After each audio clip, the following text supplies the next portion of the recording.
Let me ask you something. What do you see? What do you see? Is it half filled or half empty? Half filled. Half filled. Okay, let me see some show of hands. Who among you believes that this is half filled? Okay, keep your hands up. Now, who among you believes that this is half empty? Okay, only 1, 2, 3. But does it matter? Half empty or half filled? Is there any difference? They may be both correct, but yes, there is a difference. Because how you look at things may differ from how others see it. But how you look at things define your personality. It can define your success and failure in life.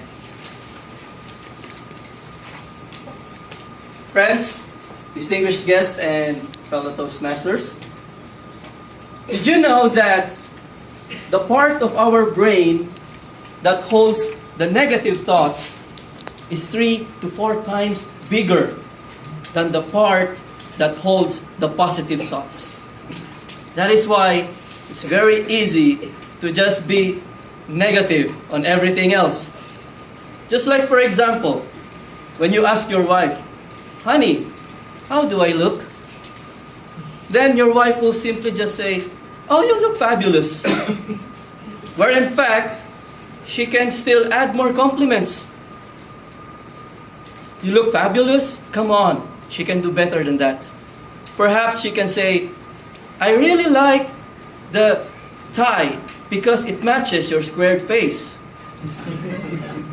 But seriously, we can't tell more positive things to anyone.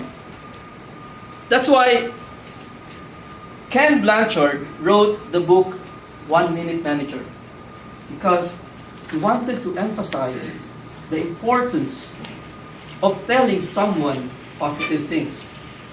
He wanted to emphasize the importance of looking for positive things or positive attributes from within. Let me just share to you a few stories about myself when I was still young. Most of the kids in my neighborhood were dressed in nice clothes.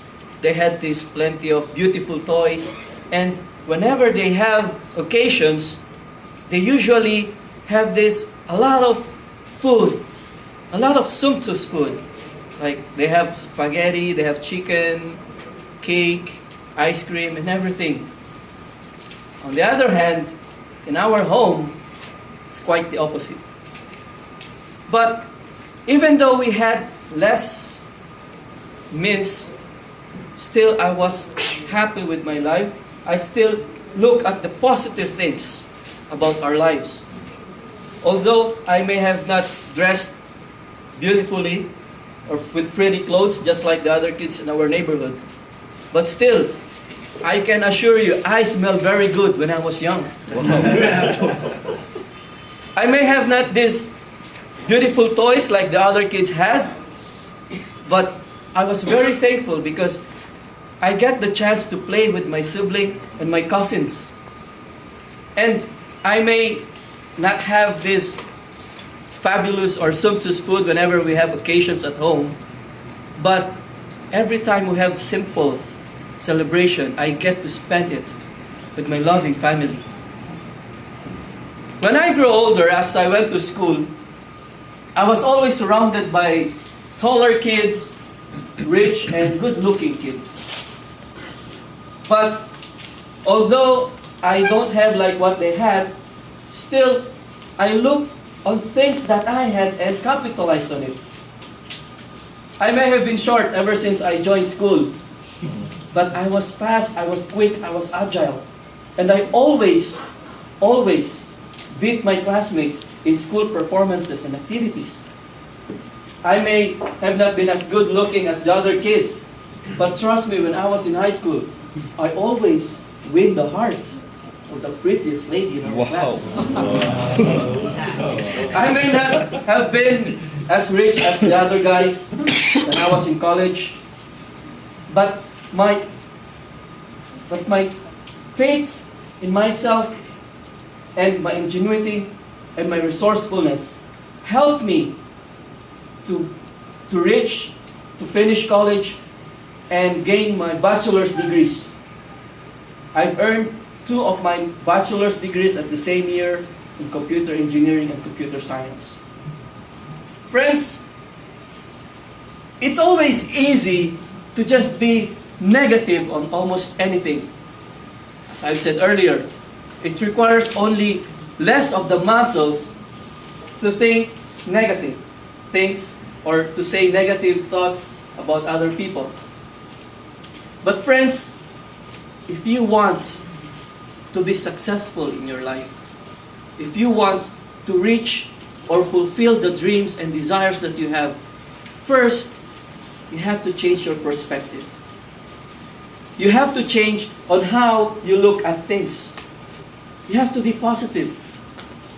Being positive will gain you a lot, not only for yourself, but for your friends, your family, and ultimately the society.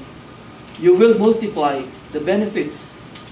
Having a positive thought can enrich happiness to you and to others. And having a positive attribute will help you fulfill your dreams and aspirations in life. Friends, let me ask again the question I asked earlier to see if some of you change your thoughts. What do you see? Does anyone think that this is half filled? Please say nay. Nay. Still, someone has not changed his mind. Or do you think this is half filled glass of water? What I meant earlier was half empty, and now it's half filled. So who thinks this is half filled? Everybody. Everybody. That's what I'm saying. Back to you.